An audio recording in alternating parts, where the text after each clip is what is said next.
తెలుగువారికి కొత్త సంవత్సరం ప్రారంభమయ్యే పర్వదినం ఉగాది. చైత్రశుద్ధ పాడ్యమి నాడు వచ్చేటటువంటి ఈ పర్వదినానికి ఎంతో ప్రాముఖ్యత ఉంది. చైత్రమాసం శుక్లపక్షం పాడ్యమి రోజున ఆ విధాత అయినటువంటి బ్రహ్మదేవుడు ఈ జగత్తును సృష్టించాడని నమ్ముతారు.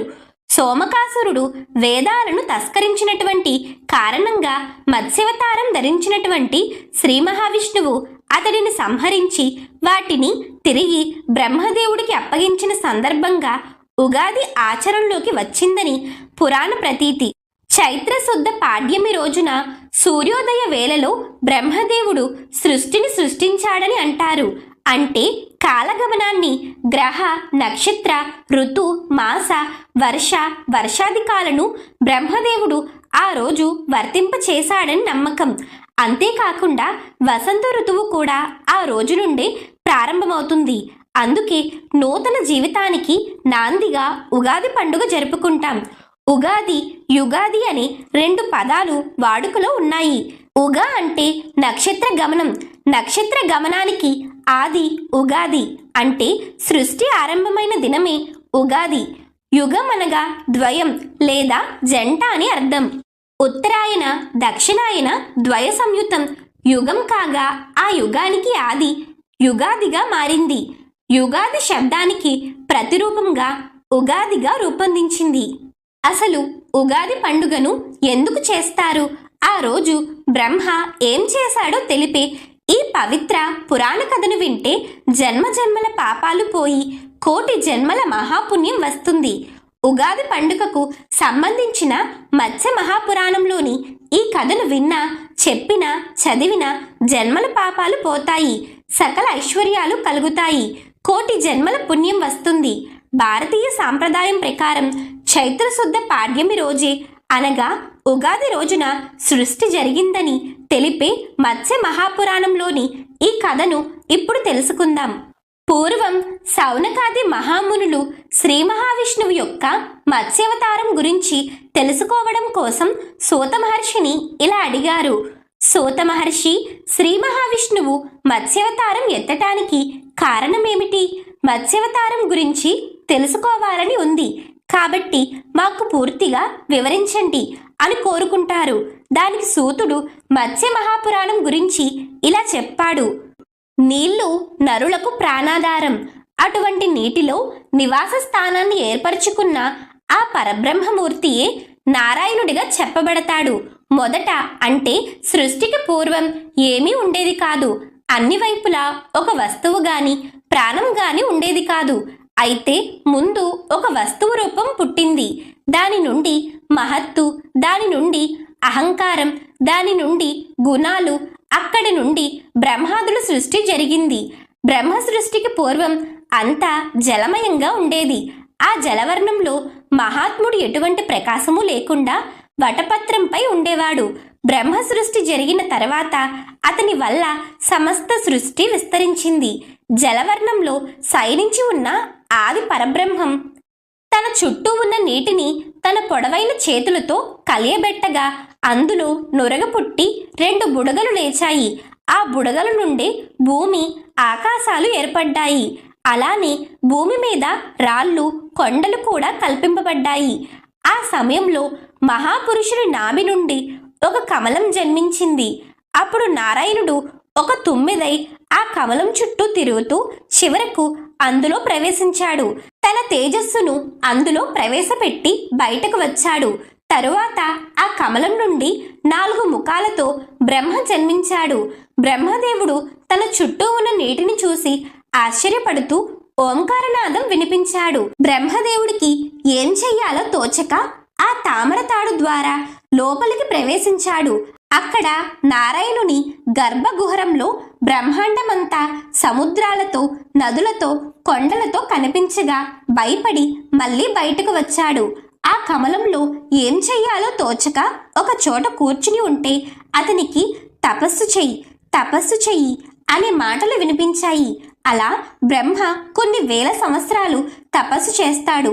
అప్పుడు నారాయణుడు ప్రత్యక్షమై, ఓ బ్రహ్మ, సృష్టిని ఏర్పాటు చేయాలనే నెపంతో నేను నిన్ను సృష్టించాను. కాబట్టి నువ్వు ఈ తపస్సు చేయటం వల్ల సృష్టి చేసే మానసిక శక్తిని పొందావు.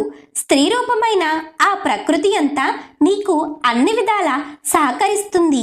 ఇక సృష్టిని ప్రారంభించు అని చెప్పి అదృశ్యమయ్యాడు. ఇక ప్రకృతి అతనికి సరస్వతి రూపంలో కనిపించింది. బ్రహ్మదేవుడు పురుషుడు కాబట్టి ప్రకృతి పురుషుడు ఏకమయ్యారు.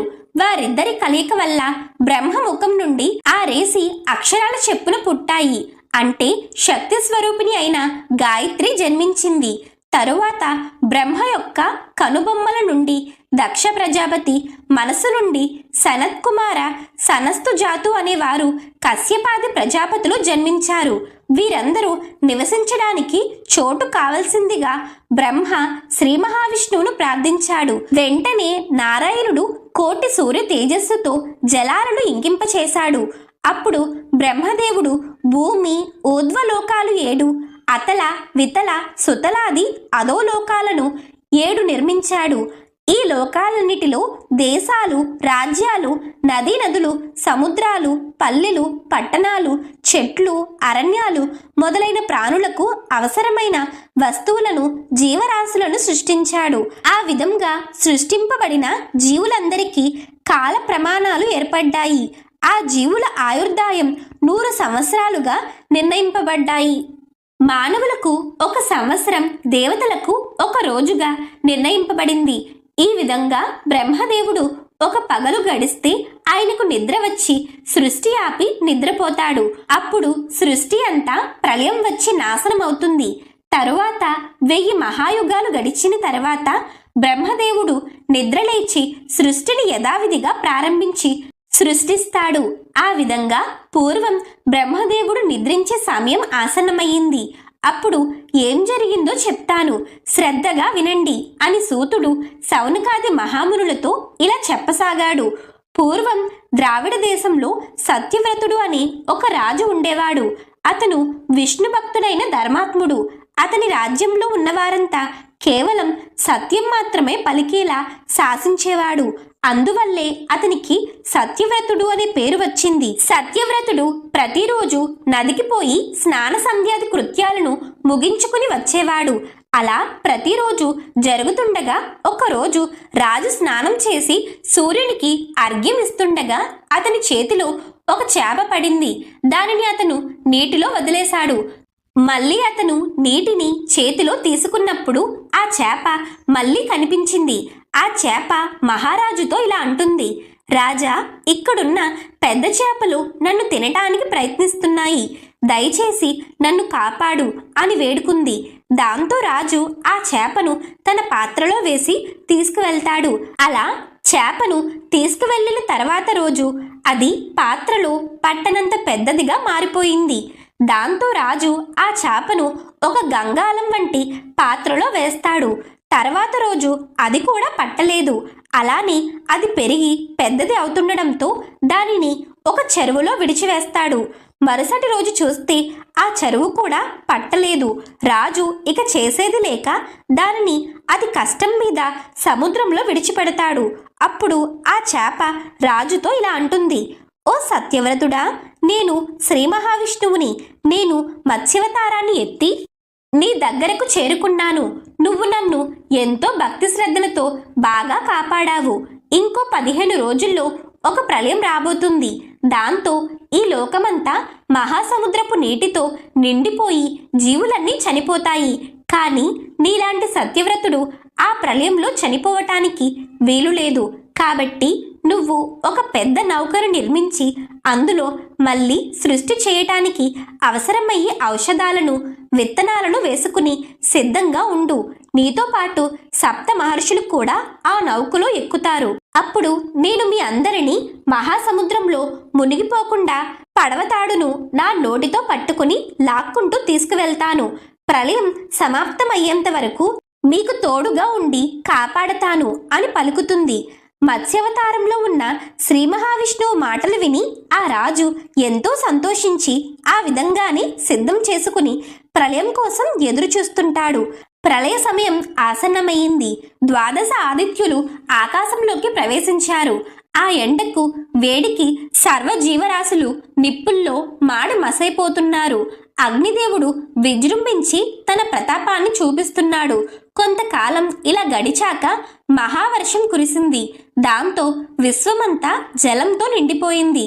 శ్రీ మహావిష్ణువు అనుగ్రహం పొందటంతో సత్యవ్రతుడు మరియు విత్తనాలతో నిండి ఉన్న ఓడ సురక్షితంగానే ఉంది.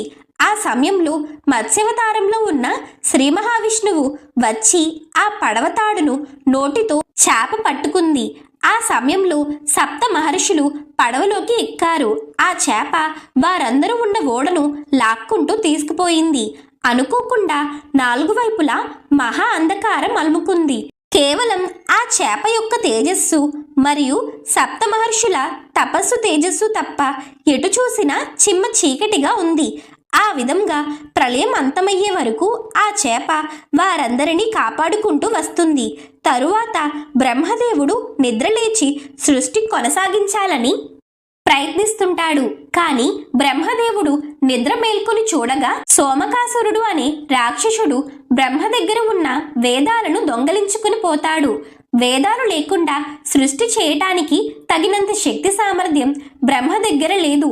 ఇక బ్రహ్మదేవుడు శ్రీ మహావిష్ణువును మనస్సులో ధ్యానించగా శ్రీమన్నారాయణుడు బ్రహ్మ ముందు ప్రత్యక్షమవ్వగా బ్రహ్మదేవుడు శ్రీ మహావిష్ణువుతో ఇలా అంటాడు: దేవా, నీకు తెలియంది ఏదీ లేదు. నీ వల్లే ఈ లోకాలన్నీ పుట్టి పెరిగి చివరకు నశిస్తున్నాయి. నేను నిద్రపోయే సమయంలో సోమకాసురుడు అనే రాక్షసుడు నా వద్దనున్న వేదాలను అపహరించి మహాసముద్ర గర్భంలో దాచాడు. ఆ వేదాలు నా దగ్గర లేకపోవటం వల్ల సృష్టి చేయటంలో నాకు శక్తి పోయింది. నన్ను కరుణించి ఆ వేదాలను సంపాదించి నన్ను అనుగ్రహించండి అని ప్రార్థించాడు. అప్పుడు శ్రీహరి బ్రహ్మతో ఇలా అంటాడు: బ్రహ్మదేవ, విచారించకు.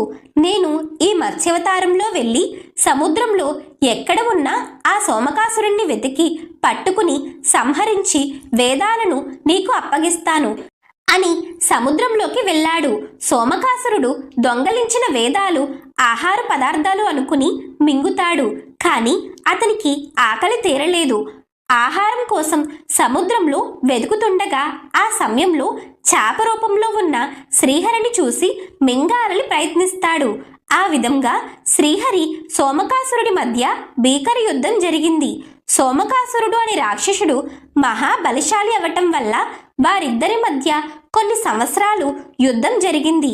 ఈ యుద్ధంలో చేప రూపంలో ఉన్న శ్రీ మహావిష్ణువు తన కోరలతో సోమకాసురుడి యొక్క పొట్టలు చీల్చి సంహరించి అతని కడుపులోనున్న వేదాలను ఒక దక్షిణావర్త శంఖం తీసుకుని బ్రహ్మ దగ్గరకు చేరుకుంటాడు.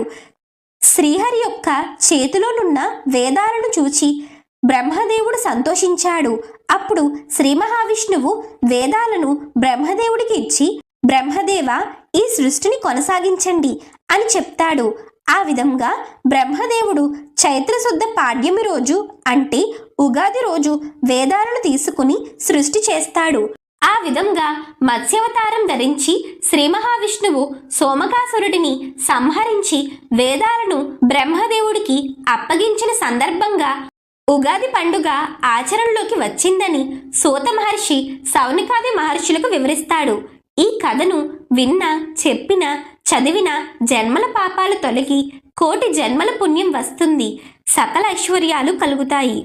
ఇక ఉగాది రోజున ఈ కథను స్వామివారి ఎదుట కనుక చదివితే తప్పకుండా శ్రీ మహావిష్ణువు యొక్క అనుగ్రహాన్ని కూడా పొందవచ్చు అని చెప్పి సూత మహర్షుల వారు ఈ కథను విన్నవిస్తారు.